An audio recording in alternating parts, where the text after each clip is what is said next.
ఓం శాంతి. ఈరోజు Murali date 3 March 2025. బాబా చెప్తున్నారు, మధురమైన పిల్లలు, ఈ అనంతమైన నాటకాన్ని సదా స్మృతిలో ఉంచుకుంటే అపారమైన సంతోషం ఉంటుంది. ఈ నాటకంలో ఎవరైతే అనన్యమైన మంచి పురుషార్థులుగా ఉంటారో వారికి పూజ కూడా అధికంగా జరుగుతుంది.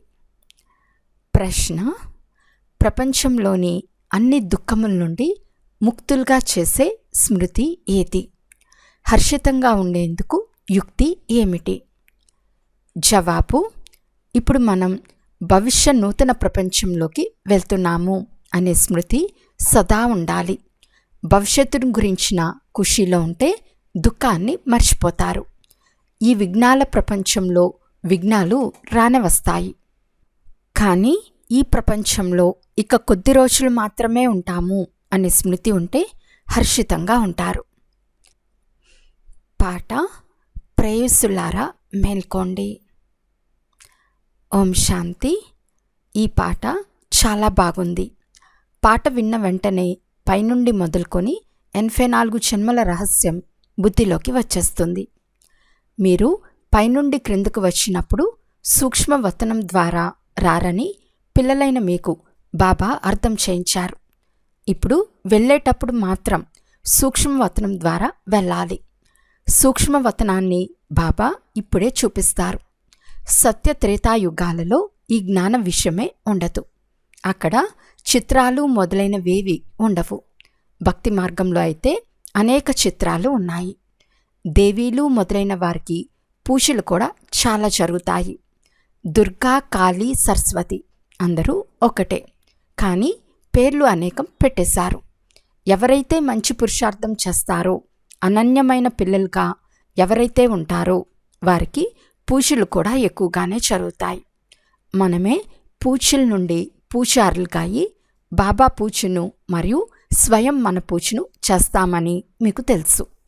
ఈ బాబా కూడా నారాయణుని పూజించేవారు కదా. ఇది అద్భుతమైన ఆట. నాటకం చూస్తే సంతోషం ఎలా కలుగుతుందో అలాగే ఇది కూడా అనంతమైన నాటకము. దీనిని గురించి ఎవరికీ తెలియదు. ఇప్పుడు మీ బుద్ధిలో మొత్తం డ్రామా రహస్యమంతా ఉంది. ఈ ప్రపంచంలో ఎంత అపారమైన దుఃఖముంది. ఇప్పుడు కొంత సమయం మాత్రమే మిగిలి ఉందని, మనం నూతన ప్రపంచంలోకి వెళ్తున్నామని మీకు తెలుసు. భవిష్య ఖుషీ బుద్ధిలో ఉంటే అది ఈ దుఃఖంను దూరం చేస్తుంది. బాబా చాలా విఘ్నాలు వస్తున్నాయి, నష్టపోతున్నాము అని రాస్తారు. తండ్రి అంటున్నారు, ఎన్ని విఘ్నాలు వచ్చినా ఈరోజు లక్షాధికారిగా ఉండి రేపు భిక్షాధికారిగా అయినా మీరు భవిష్య ఖుషీలో ఉండాలి కదా. ఇది రావణుని అసురి ప్రపంచం. నడుస్తూ నడుస్తూ ఏదో ఒక విఘ్నం వస్తుంది. ఈ ప్రపంచంలో ఇక కొద్ది రోజులు మాత్రమే ఉంటాము. తర్వాత మనం అపారమైన సుఖంలోకి వెళ్తాము. బాబా చెప్తున్నారు, నిన్న నేను నల్లగా ఏమీ తెలియని పల్లె పిల్లవాడిగా ఉండేవాడిని. ఇప్పుడు తండ్రి వచ్చి మనకు జ్ఞానంనిచ్చి సుందరంగా పవిత్రంగా తయారు చేస్తున్నారు. తండ్రి బీజరూపులని, సత్యము చైతన్యమని మీకు తెలుసు. వారిని సుప్రీం సోల్ అని అంటారు. వారు అత్యంత ఉన్నత స్థానంలో ఉండేవారు. పునర్జన్మల్లోకి రారు. మనమంతా జనన మరణాల్లోకి వస్తాము. వారు రిజర్వ్లో ఉంటారు. వారు అంతిమ సమయంలో వచ్చి అందరికీ సద్గతిని ఇవ్వాలి. మీరు భక్తి మార్గంలో జన్మ జన్మాంతరాలు పాడుతూ వచ్చారు. బాబా, మీరు వస్తే మేము మీ వారిగా అవుతాము. నాకు ఒక్క బాబా తప్ప ఇతరులెవ్వరూ లేరు. మేము బాబా చేతిలోనే వెళ్తాము అని పిల్లలు అంటారు.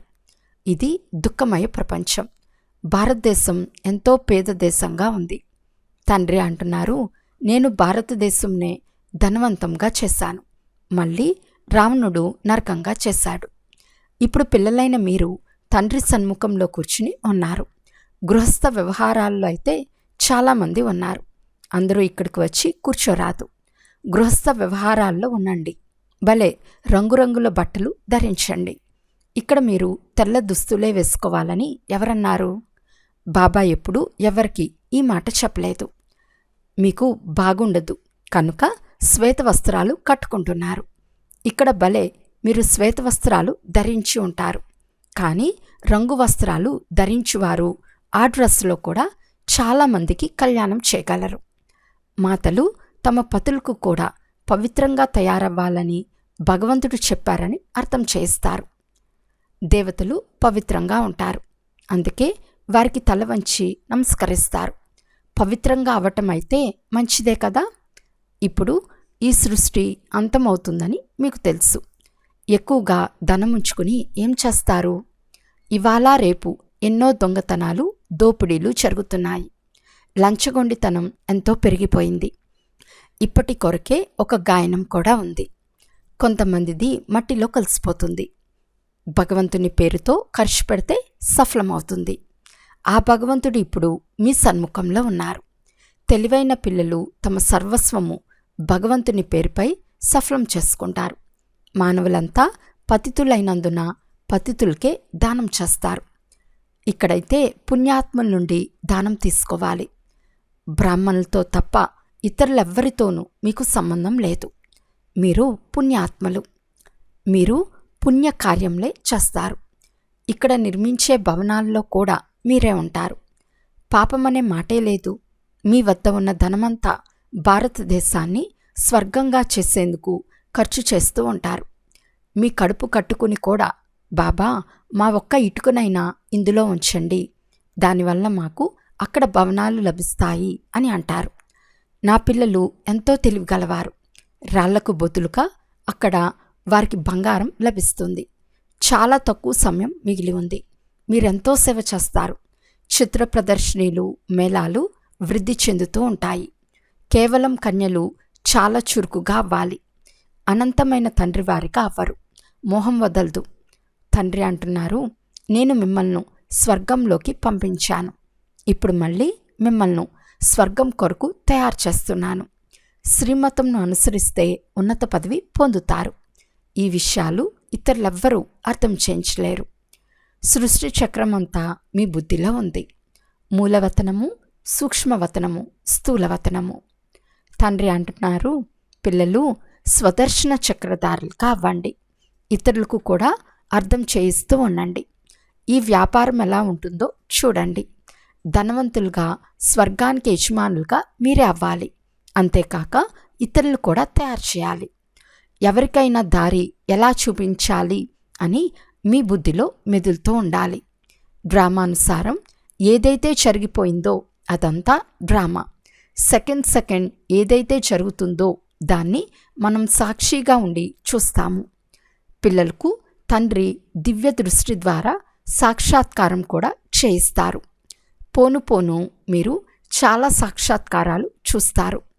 మనుషులు దుఃఖంతో త్రాహి త్రాహి అంటూ ఉంటారు. మీరు సంతోషంగా చప్పట్లు కొడుతూ ఉంటారు.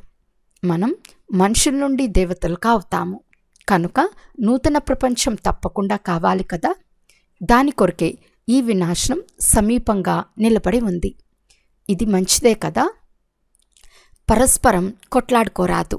శాంతి కావాలని మానవులు భావిస్తారు, కానీ ఇది డ్రామాలో నిర్ణయించబడే ఉంది. 2 కోతులు పరస్పరం కొట్లాడుకుంటే వెన్న మధ్యలో 3వ వారికి లభిస్తుంది. ఇప్పుడు తండ్రి అంటున్నారు, తండ్రినైనా నన్ను స్మృతి చేయండి, అందరికీ దారి చూపండి, సాధారణంగానే ఉండండి, సాధారణంగానే తినండి. అప్పుడప్పుడు శ్రద్ధ కూడా చూపించబడుతుంది. బాబా నేను ఏ బండారం నుండి తిన్నానో అదంతా మీదే అని అంటారు. ఇప్పుడు నిమిత్తంగా ఉండండి అని బాబా చెప్తున్నారు. బాబా ఇదంతా మీరిచ్చిందే అని భక్తి మార్గంలో మాట వరుసకు అనేవారు. ఇప్పుడు నేను మీ సన్ముఖంలో ఉన్నాను. నేను కూడా ట్రస్టీగా అయ్యి మళ్ళీ మిమ్మల్ని కూడా ట్రస్టీగా తయారు చేస్తాను. ఏ పని చేసినా నన్ను అడిగి చేయండి. బాబా ప్రతి విషయంలో సలహా ఇస్తూ ఉంటారు. బాబా ఇల్లు కట్టమంటారా, ఈ పని చేయమంటారా అని అడిగితే భలే చేయండని బాబా అంటారు. కానీ పాపాత్ములకు ఇవ్వకండి. కుమార్తె జ్ఞానంలో నడవకుండా వివాహం చేసుకోవాలి అనుకుంటే ఏం చేయగలరు? నీవు ఎందుకు అపవిత్రంగా అవుతావు అని తండ్రులు చెప్పండి. కానీ అదృష్టంలో లేకుంటే పతితమైపోతారు. అనేక రకాల కేసులు కూడా జరుగుతూ ఉంటాయి. పవిత్రంగా ఉంటున్న మాయ చెంపదెబ్బ తగులుతూనే చెడిపోతారు. మాయ చాలా ప్రబలమైనది. పవిత్రంగా ఉన్నవారు కూడా కామానికి వశమవుతారు. ఆ తర్వాత డ్రామాలో అలా ఉండినదని అంటారు. ఈ క్షణం వరకు ఏమేం జరిగిందో అది కల్పకృతం కూడా జరిగింది, కొత్తదేమీ కాదు. మంచి పనులు చేయటంలో విఘ్నాలు వేస్తారు. ఇది కొత్త విషయమేమీ కాదు. మనము మన తనువు, మనసు, ధనముల ద్వారా భారతదేశంను తప్పకుండా స్వర్గంగా తయారు చేయాలి. సర్వస్వము తండ్రికి స్వాహా చేసేస్తారు. మనము శ్రీమతంను అనుసరిస్తూ ఈ భారతదేశానికి ఆత్మీక సేవ చేస్తున్నాము అని పిల్లలైన మీకు తెలుసు. మనం మళ్ళీ మన రాజ్య స్థాపన చేస్తున్నామని మీ బుద్ధిలో ఉంది. తండ్రి చెప్తున్నారు, ఇది ఆత్మీక ఆసుపత్రియే కాక విశ్వవిద్యాలయం కూడా. 3 అడుగుల జాగాలో తెరవండి. దీనివల్ల మనుషులు సదా ఆరోగ్యవంతంగా, సంపన్నంగా అవుతారు. 3 అడుగుల భూమి కూడా ఎవ్వరు ఇవ్వరు. బీకేలు ఇంద్రజాలం చేస్తారని, సోదరులుగా చేస్తారని అంటారు. డ్రామాలో మీ కొరకు చాలా మంచి యుక్తి రచింపబడి ఉంది. సోదరులు చెడు దృష్టిని ఉంచుకోలేరు. ఈ రోజుల్లో ప్రపంచంలో చెప్పలేనంత మురికి, అపవిత్రత ఉంది. అందువలన తండ్రి ఎలా జాలిపడుతున్నారో అలా పిల్లలైన మీరు కూడా జాలిపడాలి.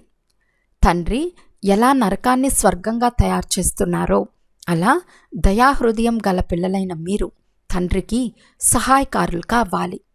మీ వద్ద ధనముంటే ఆసుపత్రి కమ్ విశ్వవిద్యాలయాన్ని తెరుస్తూ వెళ్ళండి. ఇందులో ఎక్కువ ఖర్చు మాటేమీ లేదు. కేవలం చిత్రాలుంచండి. కల్పకృతం ఎవరైతే జ్ఞానం తీసుకుని ఉంటారో వారి బుద్ధికి వేయబడిన తాళం తెరవబడుతూ ఉంటుంది. వారు వస్తూ ఉంటారు. దూరం నుండి ఎంతోమంది పిల్లలు చదువుకునేందుకు వస్తారు. రాత్రిపూట పల్లె నుండి వచ్చి సెంటర్లో ఉండి ఉదయమే జోలి నింపుకుని వెళ్ళే పిల్లలను కూడా బాబా చూశారు. అయితే జోలి కారిపోతూ ఉండరాదు. అటువంటి వారు పదవేం పొందుకుంటారు? పిల్లలైన మీకు చాలా సంతోషం ఉండాలి. బేహద్ తండ్రి మనల్ని బేహద్ వారసత్వం నిచ్చేందుకు చదివిస్తున్నారు. ఇది ఎంతో సహజమైన జ్ఞానము. పూర్తి రాతి బుద్ధి కలవారిగా ఉన్నవారిని బంగారు బుద్ధి కలవారిగా చేయమని బాబా అర్థం చేస్తారు. బాబాకు చాలా సంతోషం కలుగుతుంది. ఇది గుప్తం కదా. జ్ఞానం కూడా గుప్తమే. మమ్మా బాబాలు ఈ లక్ష్మీనారాయణలుగా తయారవుతే మనం తక్కువగా అవుతామా? వారి వలె మనం కూడా సేవ చేస్తాము అనే నష ఉండాలి. మనం యోగబలం ద్వారా మన రాజధానిని స్థాపన చేస్తున్నాము. ఇప్పుడు మనం స్వర్గానికి యజమానులుగా అవుతాము. అక్కడ ఈ జ్ఞానం ఉండదు. ఈ జ్ఞానం కేవలం ఇప్పటి కొరకే. అచ్చా, మధురాతి మధురమైన అపురూపమైన పిల్లలకు మాతాపిత బాప్దాదాల ప్రియ స్మృతులు మరియు గుడ్ మార్నింగ్. ఆత్మిక పిల్లలకు ఆత్మిక తండ్రి నమస్తే. ఆత్మిక తండ్రికి ఆత్మిక పిల్లల యొక్క ప్రియ స్మృతులు మరియు నమస్తే నమస్తే నమస్తే. ధారణ కొరకు ముఖ్య సారము. ఫస్ట్ పాయింట్, తెలివిగలవారిగా అయి మీ సర్వస్వము భగవంతుని పేరుపై సఫలం చేయాలి. పతితులకు దానం చేయరాదు. బ్రాహ్మణులతో తప్ప ఇతరులెవ్వరితోనూ సంబంధం ఉంచుకోరాదు. సెకండ్ పాయింట్, బుద్ధి అనే చోలుకు జ్ఞానం కారిపోయే రంధ్రం ఏది ఉండరాదు. అనంతమైన తండ్రి అనంతమైన వారసత్వం ఇచ్చేందుకు చదివిస్తున్నారనే గుప్త ఖుషీలో ఉండాలి. తండ్రి సమానం దయాహృదయులు కావాలి. వరదానము: సంపన్నత ద్వారా సంతుష్టతను అనుభవం చేసే సదా హర్షిత విజయీ భవ. ఎవరైతే సర్వకషాణాలతో సంపన్నంగా ఉంటారో వారే సదా సంతుష్టంగా ఉంటారు. సంతుష్టత అంటే సంపన్నత. ఎలాగైతే తండ్రి సంపన్నంగా ఉన్నందున వారి మహిమలో సాగరము అనే శబ్దాన్ని ఉపయోగిస్తారో, అలా పిల్లలైన మీరు కూడా మాస్టర్ సాగరులుగా అనగా సంపన్నంగా అయితే సదా సంతోషంగా నాట్యం చేస్తూ ఉంటారు. లోపల సంతోషం తప్ప ఇతరదేది రాచాలదు. స్వయం సంపన్నంగా అయినందున ఎవ్వరితోనూ విసుగు చెందరు. ఏ విధమైన చిక్కులు లేక విఘ్నాలు వచ్చినా అది ఒక ఆటగా అనుభవం అవుతుంది. సమస్య మనోరంజనానికి ఒక సాధనంగా అయిపోతుంది. నిశ్చయబుద్ధి గలవారిగా ఉన్నందున సదా హర్షితంగా విజయిగా ఉంటారు. స్లోగన్: నాజూక్ పరిస్థితుల్లో భయపడకండి, వాటి నుండి పాఠం చదువుకొని స్వయాన్ని పరిపక్వంగా చేసుకోండి. ఈరోజు మాతేశ్వరి గారి అమూల్యమైన మహావాక్యాలు విందాము. పరమాత్మ తండ్రి, టీచర్, గురువు రూపంలో రకరకాల సంబంధాల వారసత్వంను ఇస్తారు. పరమాత్మ 3 రూపాలను ధరించి వారసత్వంను ఇస్తారు. వారు మనకు తండ్రే కాక టీచర్ కూడా మరియు గురువు కూడా అయ్యారు. ఇప్పుడు తండ్రి జతలో తండ్రి సంబంధము, టీచర్ జతలో టీచర్ సంబంధము, గురువు జతలో గురువు సంబంధం ఉంది. ఒకవేళ తండ్రి నుండి విడాకులు తీసుకున్నారు అంటే వారసత్వం ఎలా లభిస్తుంది? పాస్ అయిన తర్వాత ఎప్పుడైతే టీచర్ ద్వారా సర్టిఫికెట్ తీసుకుంటారో అప్పుడు టీచర్ తోడు లభిస్తుంది. ఒకవేళ తండ్రికి నమ్మకస్తులుగా విధేయమైన ఆజ్ఞాకారి పుత్రులుగా అయి వారి ఆదేశానుసారం నడవకుంటే భవిష్య ప్రాలబ్ధం తయారవ్వదు. అప్పుడు పూర్తి సద్గతిని కూడా ప్రాప్తి చేసుకోలేరు. తండ్రి నుండి పవిత్రతా వారసత్వాన్ని కూడా తీసుకోలేరు. పరమాత్ముని ప్రతిజ్ఞ ఏమంటే, ఒకవేళ మీరు తీవ్ర పురుషార్థం చేస్తే మీకు 100 రెట్లు లాభంనిస్తాను. కేవలం చెప్పటం వరకే కాక వారితో లోతైన సంబంధం కూడా ఉండాలి. అర్జునికి కూడా అందర్నీ హతమార్చు, నిరంతరం నన్ను స్మృతి చేయమని ఆజ్ఞ లభించింది. పరమాత్ముడు సమర్థుడు, సర్వశక్తివంతుడు. అతడు తన ప్రతిజ్ఞను తప్పకుండా నిభాయిస్తాడు. కానీ పిల్లలు కూడా ఎప్పుడైతే తండ్రితో తోడు నిభాయిస్తారో, ఎప్పుడైతే అందరి బుద్ధి యోగం తెంచి ఒక్క పరమాత్మతో జోడిస్తారో అప్పుడే వారి నుండి సంపూర్ణ వారసత్వం లభిస్తుంది. ఈరోజు అవ్యక్త సూచన: సత్యత మరియు సభ్యతారూపీ కల్చర్ను సొంతం చేసుకోండి. ఆవేశంలోకి వచ్చి ఎవరైనా సత్యాన్ని రుజువు చేస్తే తప్పకుండా అందులో ఎంతో కొంత అసత్యత ఇమిడి ఉంటుంది. చాలామంది పిల్లలు నేను పూర్తి సత్యమే చెప్తాను, 100% సత్యమే చెప్తాను అని మాట్లాడతారు. కానీ సత్యాన్ని రుజువు చేయాల్సిన ఆవశ్యకత లేదు. సత్యము దాగి ఉండని సూర్యుని వంటిది. ఎవరు ఎన్ని అడ్డుగోడలు ముందుకు తెచ్చినా సత్యత యొక్క ప్రకాశం దాగి ఉండదు. సభ్యతాపూర్వకమైన మాట, సభ్యతాపూర్వకమైన నడవడిక, ఇందులోనే సఫలత ఉంటుంది. అచ్చా, ఓం శాంతి.